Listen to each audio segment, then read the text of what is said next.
The last thing the men behind the curtain want is a conscious, informed public capable of critical thinking, which is why a continually fraudulent zeitgeist is output via religion, the mass media, and the educational system. They seek to keep you in a distracted, naive bubble, and they are doing a damn good job of it.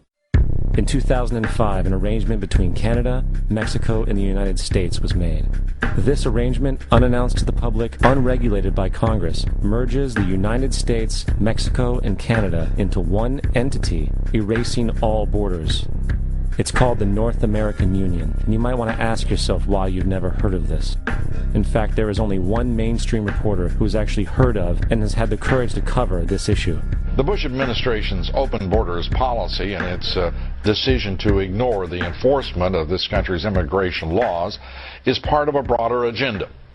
President Bush signed a formal agreement that will end the United States as we know it, and he took the step without approval from either the U.S. Congress or the people of the United States. It's a deal that few have even heard of. It's being done again by very few people at the very top on behalf of the investment class, but the working class of people, political officials across our country, from communities, from cities and so forth, they don't know anything about this. This isn't some trade agreement. It is a total removal of sovereignty from these countries, which will also result in a completely new currency called the Amero. Fall. Apart from that, I think one thing people who are dollar-based need to focus on is the Amero. That's the one thing that nobody's talking about that I think is going to have a big impact on everybody's life in Canada, the U.S., and Mexico. The Amero is the proposed new currency for the North American community, which is being developed right now between Canada, the U.S., and Mexico to make a borderless community, much like the EU, and the dollar, Canadian dollar, U.S. dollar, and the Mexican peso replaced by the Amero. By default of this agreement, the American Constitution will eventually be obsolete. You would think that a situation like this would be on the cover of every major newspaper. That is until you realize that the people who are behind this movement are the same people behind the mainstream media, and you are not told what you're not supposed to know. The North American Union is the same concept as the European Union, the African Union, and the soon-to-be Asian Union, and the same people are behind all of them.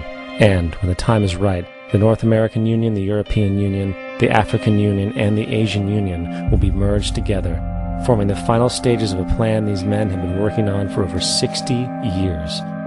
A one-world government.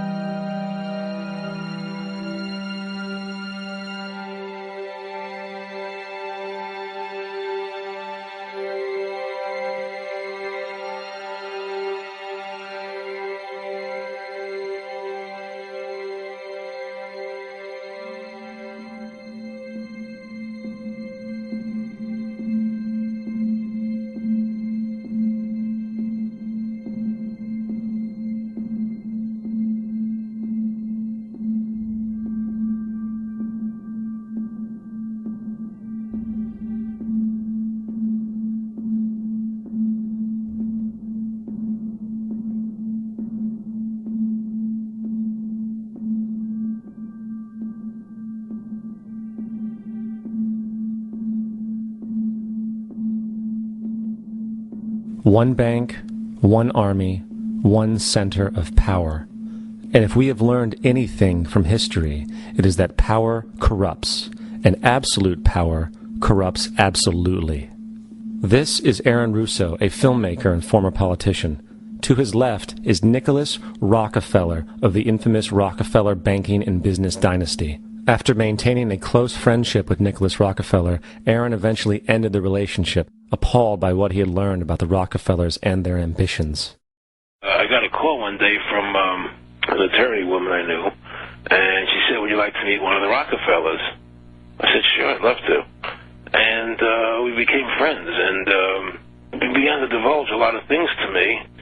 So he said to me one night, he said that there's going to be an event there, and out of that event, you're going to see we're going to go into Afghanistan, so we can run pipelines from the Caspian Sea. We're going to go into Iraq to take the oil and establish a base in the Middle East, and we're going to go into Venezuela and try and get rid of Chavez. And the first two they've accomplished. Chavez they didn't accomplish. And he said you're going to see guys going into caves looking for they're never going to find. You know, he was laughing about the fact that you have this war on terror. There's no real enemy. He's talking about how by having this war on terror, you can never win it because it's an eternal war. And so you can always keep taking people's liberties away. And I said, how are you going to convince people that this war is real? He said, but the media. The media can convince everybody it's real. I mean, you know, it's just that you keep talking about things. You keep saying it over and over and over again, and eventually people believe it. You know, you created the Federal Reserve in 1913 through lies. You create 9/11, which is another lie. Through 9/11, you're fighting a war on terror, and now all of a sudden you go into Iraq, which was another lie, and now they're going to do Iran. You know, and it's all one thing leading to another, leading to another, leading to another. Now, I would say, what are you doing this for? What's the point of this thing? You have all the money in the world you ever want. You have all the power. I said, you know, you're hurting people. It's not a good thing. And he would say, what do you care about the people for? Take care of yourself and you take care of your family.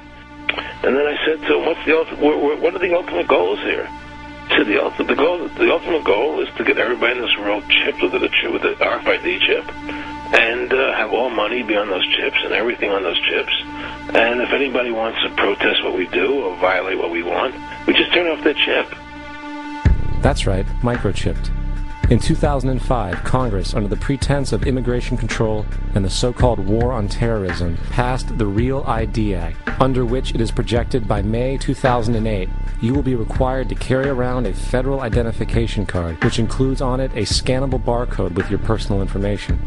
However, this barcode is only an intermediary step before the card is equipped with a VeriChip RFID tracking module, which will use radio frequencies to track your every move on the planet. If this sounds foreign to you, please note that the RFID tracking chip is already in all new American passports. And the final step is the implanted chip, which many people have already been manipulated into accepting under different pretenses. We have a Florida family who are really pioneers in a brave new world. They have volunteered to be the first ever to have microchip identification devices implanted into their body. After 9/11, I was really concerned with the security of my family. I wouldn't mind having something planted permanently in my arm that would identify me. In the end, everybody will be locked into a monitored control grid where every single action you perform is documented. And if you get out of line, they can just turn off your chip, for at that point in time, every single aspect of society will revolve around interactions with the chips. This is the picture that is painted for the future if you open your eyes to see it. A centralized one-world economy where everyone's moves and everyone's transactions are tracked and monitored, all rights removed. The most incredible aspect of all. These totalitarian elements will not be forced upon the people. The people will demand them. For the social manipulation of society through the generation of fear and division has completely detached humans from their sense of power and reality. A process which has been going on for centuries, if not millennia. Religion, patriotism, race, wealth, class, and every other form of arbitrary, separatist identification and thus conceit has served to create a controlled population, utterly malleable in the hands of the few. Divide and conquer is the motto, and as long as people continue to see themselves as separate from everything else, they lend themselves to being completely enslaved.